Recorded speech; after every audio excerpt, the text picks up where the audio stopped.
Hello friends, welcome to number one study. इस video में हम देखेंगे क्लास 8 ज्योग्राफी की बुक का लेसन नंबर 3। इस लेसन का सेकेंड पार्ट देख रहे हैं।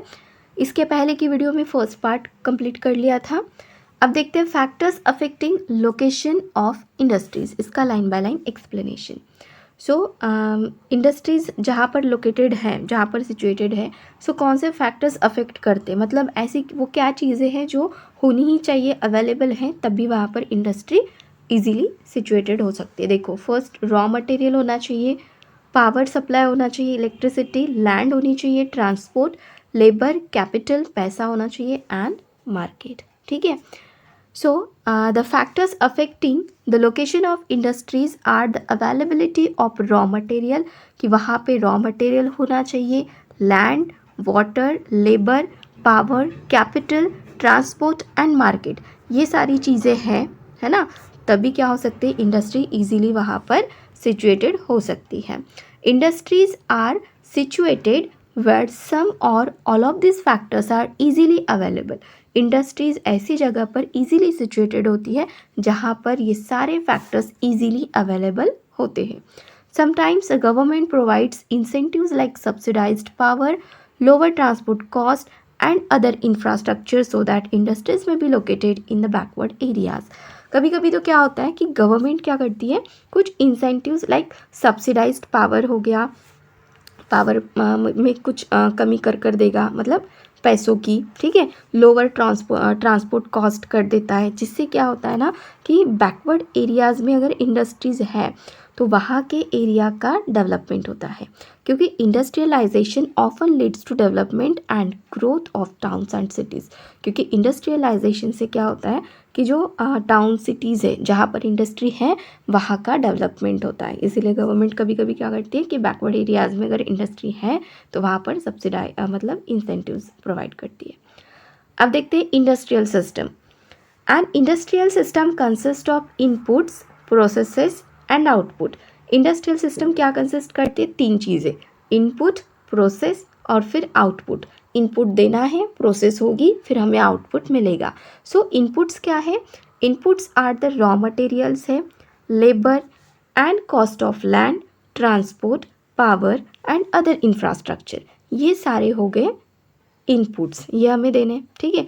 और ये इनपुट्स देने के बाद इन पर होती है process, include a wide range of activities that convert the raw material into finish product. अब ये इनपुट हमने दे दिए, रॉ मटेरियल, लेबर वगैरह सब कुछ, फिर होती है इन पे प्रोसेस, काफ़ी सारी एक्टिविटीज़, और ये सब होने के बाद फिर बनता है फिनिश प्रोडक्ट, ठीक है। अब ये तो थी प्रोसेस, फिर थर्ड पे आते हैं output. The outputs are the end product and the income earn from it. Output क्या होगा कि फिनिश प्रोडक्ट, एंड प्रोडक्ट, जो भी हमने रॉ चीज़ें जो भी अवेलेबल करवा दी थी, प्रोसेस हो गई, एक्टिविटीज़ हो गई उन पर, और फिर जो फिनिश प्रोडक्ट बना, एंड प्रोडक्ट बना, वो होता है हमारा आउटपुट, या फिर उसे बेचकर जो पैसा हम अर्न करते हैं, कमाते हैं, वो भी क्या है, आउटपुट है। In case of the textile industry the inputs में भी कॉटन होगा। अगर टेक्सटाइल इंडस्ट्री का एग्जाम्पल ले रहे हैं, सो इनपुट हमें क्या देना पड़ेगा, cotton, human labour, factory and transport cost, ये हो गया इनपुट। फिर प्रोसेस होगी, प्रोसेस क्या होती है, ginning, spinning, weaving, dyeing and printing, ये आ गई प्रोसेस। अब आउटपुट क्या होगा, the output is the shirt you wear, जो आप पहनते हो शर्ट, है ना, ये हो गया आपका आउटपुट, ठीक हो गया। Next, industrial regions. Industrial regions emerge when a number of industries locate close to each other and share the benefits of their closeness. Industrial region क्या होते हैं, emerge होते हैं कब, जब number of industries locate close to each other, पास पास में industries है, अब वो अपने benefit share करते हैं एक दूसरे के साथ, है ना। Major industrial regions of the world क्या है, Eastern North America, Western and Central Europe, Eastern Europe and Eastern Asia। Figure 4.4 में दिखा है major,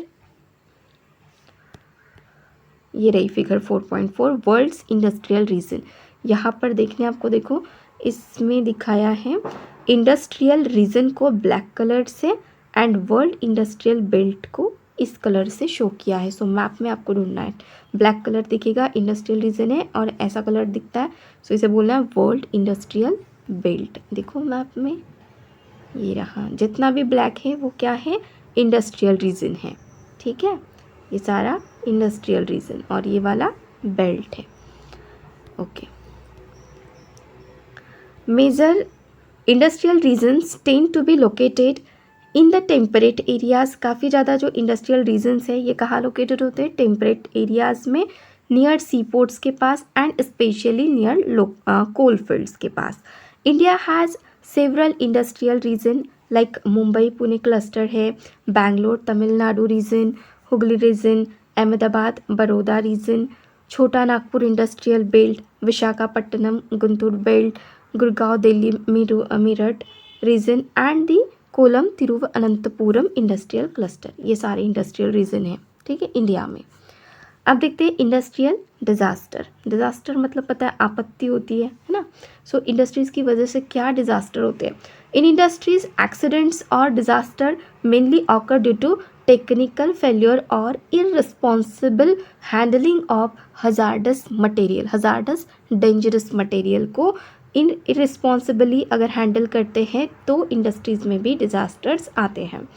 one of the worst industrial disaster of all time occurred in Bhopal में, India का ही है ये भोपाल, यहाँ पे हुआ था ऑन 3 दिसंबर। और देखो क्या बोला है, worst industrial disaster of all time कहाँ हुआ था? भोपाल में 3 दिसंबर 1984 around 30 AM. It was a technological accident in which highly poisonous methyl isocyanate MIC बोलते हैं, ये जो गैस थी along with hydrogen cyanide and other reaction products leak out of the pesticide factory of Union Carbide। यहाँ पे ये leak हो गए थे ये gases. The official death toll was 3,598 in 1989। कब हुआ था? 1984 में। कितने साल तक चला? 1989 तक, मतलब कि लोगों की डेथ हो रही थी, ठीक है। Thousands who survive still suffer from one और मेनी एलिमेंट्स लाइक ब्लाइंडनेस, और जो बचे थे, ठीक है, वो सफ़र कर रहे थे काफ़ी सारी बीमारियों से, जैसे blindness, impaired immune system, gastrointestinal disorder, ये सारे। तो इंडस्ट्रीज़ की वजह से ऐसे डिज़ास्टर्स भी होते हैं। ये यहाँ पर पिक्चर दिखाई है यूनियन कार्बाइड फैक्ट्री की, जहाँ पर गैस लीक हुई थी। In another incident on 23 December 2005 की बात है, due to gas well blow out in Gaoqiao Chongqing China 243 people died हो गए थे, 9,000 were injured and 64,000 were evacuated, मतलब वहाँ से उनको निकाला गया। मेनी मतलब मूव करना पड़ा।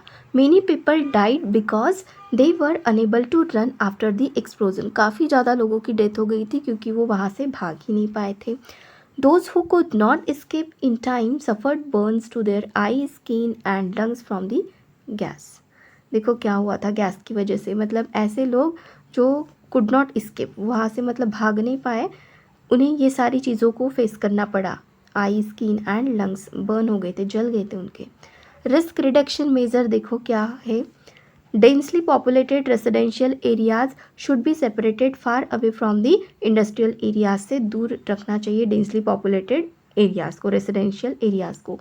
People staying in the vicinity of industries should be aware of the storage of toxin and hazardous substances and their possible effect in case if an accident occurs। जो भी मतलब वहाँ पर लोग रहते हैं इंडस्ट्रीज़ के कांटेक्ट में, है ना, तो उन लोगों को ये सब पता होना चाहिए, जो टॉक्सिन्स है, हजार्डस सब्सटेंस है, इन सब के बारे में। और अगर इन केस हो जाता है एक्सीडेंट तो क्या करना है, उन्हें अलर्ट रहना है ना, तो सारी चीज़ों के बारे में पता होना चाहिए। Fire warning and fighting system should be improve करनी चाहिए। Storage capacity of toxic substance should be limited होनी चाहिए। Pollution dispersion qualities in the industry should be improve होना चाहिए। अब इसके बाद आता है डिस्ट्रीब्यूशन ऑफ मेजर इंडस्ट्रीज़, ये देखेंगे हम नेक्स्ट वीडियो में।